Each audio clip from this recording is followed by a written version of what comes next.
Well, I guess coming right out of high school when I got the part, it I mean, I had to make a really tough decision because I got accepted into a really prestigious acting school in New York. And it was just like, wow, do I take the experience or do I go to school? And I kind of figured this experience could come once in a lifetime, at least to do this show with this kind of cast and this experience. Yet the school will always be there. So funny enough, it's in my heart that as soon as my daughter graduates, I'm going back to that school. I am. I'll be 45 and I'm going back to school. Because when we were in Florida, it was funny, at Universal Studios, people would ask me what college I went to, and I said, well, I didn't yet. I'm doing the show. And they said, well, what college are you going to go to? And I said, well, I don't know. I might just keep acting.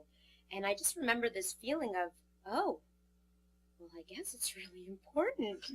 And I can see why, knowing what I know now after all these years, going, it's beyond the money you put into college.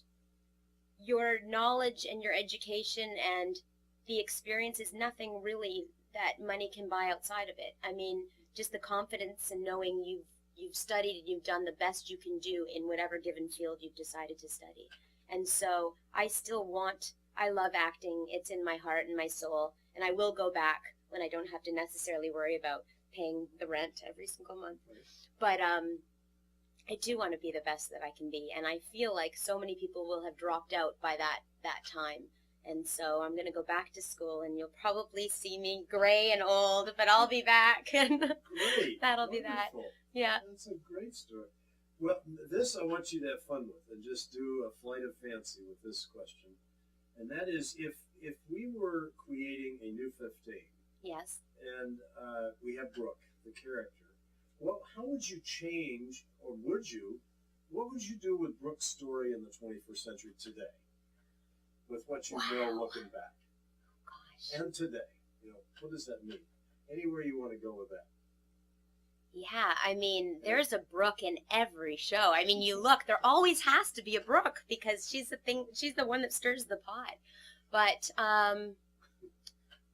I guess here comes, I'm always back to my daughter again, but I guess what I try and teach her is that in every person, there is a good side for the most part.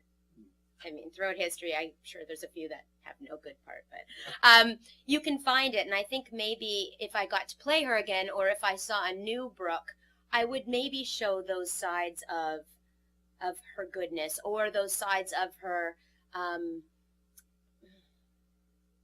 vulnerability, maybe. Because I think inside that mean girl was someone who was very insecure, someone who needed to be validated by everyone else or feel like she was important or had a place. And I think there would be times where I would show that side. Right. Because nobody can be mean 24/7 all the time and just only if Ian's writing her. Yeah, right?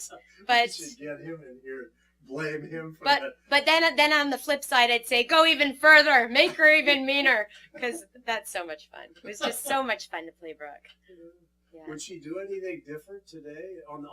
I hear what you're saying about the balance. Yes. So it's not all the dark side, the opposite, the positive, the vulnerable, the good side of Brooke. Right.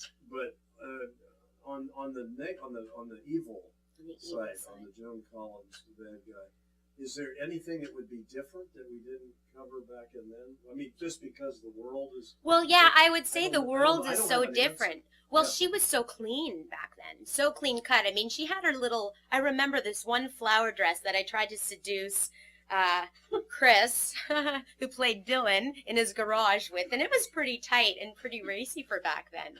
But I think if she were to happen again today, having watched movies like Mean Girls and such like that, there definitely would have been much more of a slutty element, I think. Because somehow those go hand in hand. The one that wants to be mean to the other girls. It always seems like the nice girl is the wholesome girl, which Laura played an incredibly wholesome, wonderful Ashley. Maybe Brooke even, I mean, because I watch some Nickelodeon shows, and they have pushed the envelope, even Disney has. So she'd probably have a little bit more of that. And I think she didn't play herself. I think she would show a much more intellectual side.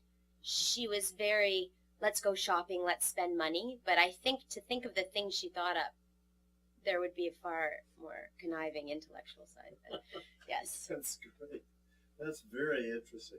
So I guess as a freebie, is there anything that anywhere you want to go that I haven't, anything you want to add to what we done? You went through my 4 questions and you're fantastic. Okay. I don't know. I guess I'd love to say hi to all the cast members I haven't seen in years. I miss you, and I think about you often. That's it. I just want to, again, reiterate what an incredible experience it was. It was so much fun. It's definitely one of the highlights of my life. And I hope there could be kind of a new edition 15. I think why not? It dealt with so many great issues that I think kids deal with.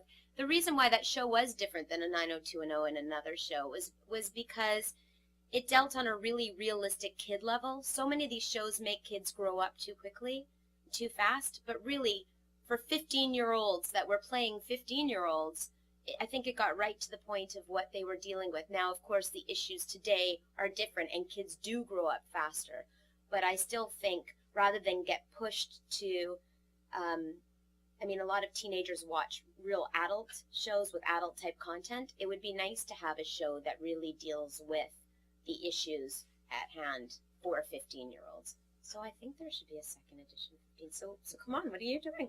Well, I think that's it.